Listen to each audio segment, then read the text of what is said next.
ఈ సౌదీ రౌఫ్ని అతను దెబ్బ కొట్టాలనే ఒక ఆలోచనతో సౌదీ రౌఫ్కు వ్యతిరేకంగా ముస్లింలను రెచ్చగొట్టే ప్రయత్నంలో భాగంగా మీకు ఫోన్లు చేసుకుని మీ ఇళ్ల దగ్గరికి వస్తున్నారు. అతను ఫోన్ చేసి మీ ఇంటికి వస్తున్నాను, టీ తాగిస్తారంటే మీరందరూ కూడా ఇళ్లకి పిలుచుకొని అతనికి షాల్వాలు కప్పేసి అతనికి టీ తాగించి ఇవన్నీ చేస్తున్నారు. చేయవద్దని నేను చెప్పటం లేదు, కానీ ఇన్ని రోజుల నుంచి లేనిది ఈ రోజు అతను ఎందుకు ఈ సంఘటన ఈ అవ్వారం రోడ్డు మీదకి వచ్చినప్పటి నుంచి అతను ముస్లింల ఇళ్ల దగ్గర క్యూ కట్టి తిరగడం స్టార్ట్ చేసినాడు. కాబట్టి నేను ఒకటే చెప్తున్నా, మీకు చేతనైతే ఈ వివాదాన్ని సామరస్యంగా పరిష్కారం చేయండి. లేదంటే ఏదైతే అతను మాకు గొడవలు పెట్టి అక్కడ ముస్లింలను ఐక్యం కాకుండా మన వేలుతో మన కంట్లో పొడిచే ప్రయత్నం ఏదైతే చేస్తున్నారో దాంట్లో నుంచి మీరు తప్పించుకోండి.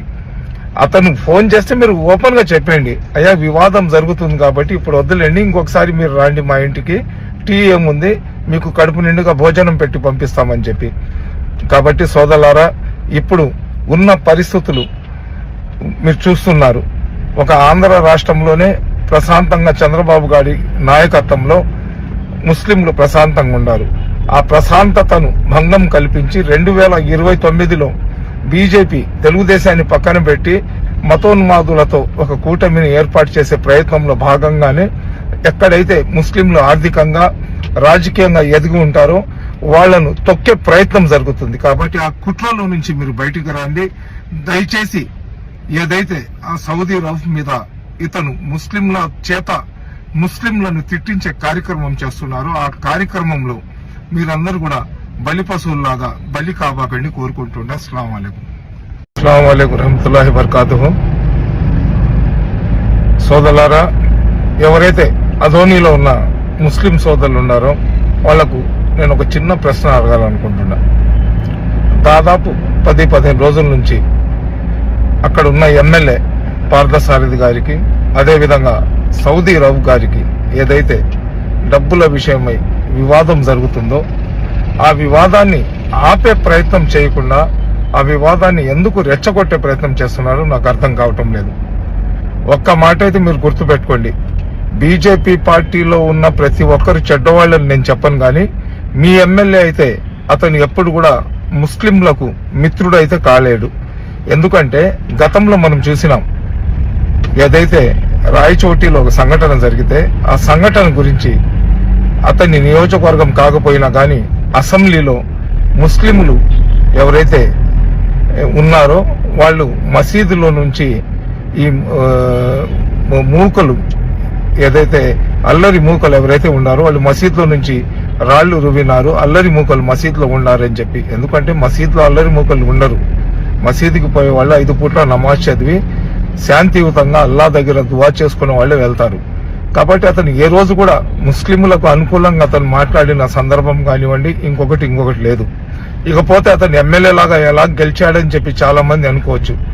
అతను గతంలో ముస్లిం సోదరులు కానివ్వండి అందరూ కూడా ఆంధ్ర రాష్ట్రంలో ఉన్న ప్రతి ఒక్కరు కూడా చంద్రబాబు నాయుడు గారికి ముఖ్యమంత్రి లాగా ఒక అవకాశం కల్పించాలా, చంద్రబాబు నాయుడు గారికి ముఖ్యమంత్రి చేయాలా. చంద్రబాబు నాయుడు గారు ఒక విజనరీ కాబట్టి అతనైతే నూతన ఆంధ్ర రాష్ట్రాన్ని సరైన మార్గంలో గాడిలో పెడతాడనే ఒక నమ్మకంతో చంద్రబాబు నాయుడు గారి మీద ఉన్న విశ్వాసంతో అడ్రస్ లేని వ్యక్తులకు కూడా చాలా మంది ఎమ్మెల్యేలు అయిపోయారు. ఆ కోవలో మీ ఆదోని ఎమ్మెల్యే కూడా ఎమ్మెల్యే అయిపోయారు తప్ప అతను బీజేపీ సింబల్ మీద తెలుగుదేశం జనసేన పొత్తు లేకుండా కానీ నిలబడితే అతను ఎమ్మెల్యే కాదు కదా, అతను వార్డు మెంబర్ లాగా కూడా అతను గెలిచే పరిస్థితి ఉండదు. ఎందుకంటే ఆంధ్ర రాష్ట్రంలో బీజేపీలో మంచి నాయకులు ఉన్నారు, కానీ అతనైతే నాకు తెలిసి మంచి వ్యక్తిత్వం ఉన్న నాయకుడు అయితే కాదు. మీరందరూ కూడా చాలా మంది ఎలక్షన్లు 2 సంవత్సరాలు అయింది. ఈ 2 సంవత్సరాల నుంచి ఎప్పుడైనా మీరు అతని ఆఫీస్ దగ్గరికి వెళ్ళినా గానీ మీకు సరైన రీతిలో సమాధానం చెప్పే పరిస్థితి లేదు. అటువంటిది ఈ రోజు అతను ఏంటంటే అతని అవసరం కాబట్టి ఈ సౌదీ రౌఫ్ ని అతను దెబ్బ కొట్టాలనే ఒక ఆలోచనతో సౌదీ రౌఫ్ కు వ్యతిరేకంగా ముస్లింలను రెచ్చగొట్టే ప్రయత్నంలో భాగంగా మీకు ఫోన్లు చేసుకుని మీ ఇళ్ల దగ్గరికి వస్తున్నారు.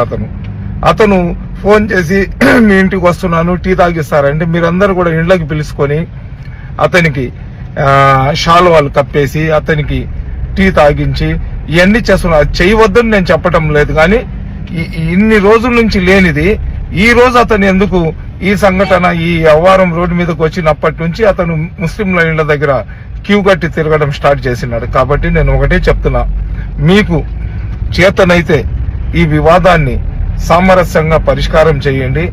లేదంటే ఏదైతే అతను మాకు గొడవలు పెట్టి అక్కడ ముస్లింలను ఐక్యం కాకుండా మన వేలుతో మన కంట్లో పొడిచే ప్రయత్నం ఏదైతే చేస్తున్నారో దాంట్లో నుంచి మీరు తప్పించుకోండి. అతను ఫోన్ చేస్తే మీరు ఓపెన్ గా చెప్పండి, అయ్యా వివాదం జరుగుతుంది కాబట్టి ఇప్పుడు వద్దులేండి, ఇంకొకసారి మీరు రండి మా ఇంటికి, టీ ఏముంది మీకు కడుపు నిండుగా భోజనం పెట్టి పంపిస్తామని చెప్పి. కాబట్టి సోదరులారా, ఇప్పుడు ఉన్న పరిస్థితులు మీరు చూస్తున్నారు. ఒక ఆంధ్ర రాష్ట్రంలోనే ప్రశాంతంగా చంద్రబాబు గారి నాయకత్వంలో ముస్లింలు ప్రశాంతంగా ఉన్నారు. ఆ ప్రశాంతతను భంగం కల్పించి 2029లో బీజేపీ తెలుగుదేశాన్ని పక్కన పెట్టి మతోన్మాదులతో ఒక కూటమిని ఏర్పాటు చేసే ప్రయత్నంలో భాగంగానే ఎక్కడైతే ముస్లింలు ఆర్థికంగా రాజకీయంగా ఎదిగి ఉంటారో వాళ్లను తొక్కే ప్రయత్నం జరుగుతుంది. కాబట్టి ఆ కుట్రలో నుంచి మీరు బయటికి రండి. దయచేసి ఏదైతే ఆ సౌదీ రౌఫ్ మీద ఇతను ముస్లింల చేత ముస్లింలను తిట్టించే కార్యక్రమం చేస్తున్నారో ఆ కార్యక్రమంలో మీరందరూ కూడా బలి పశువుల్లాగా బలి కాబాకండి కోరుకుంటుండే. అస్సలాము అలైకుం.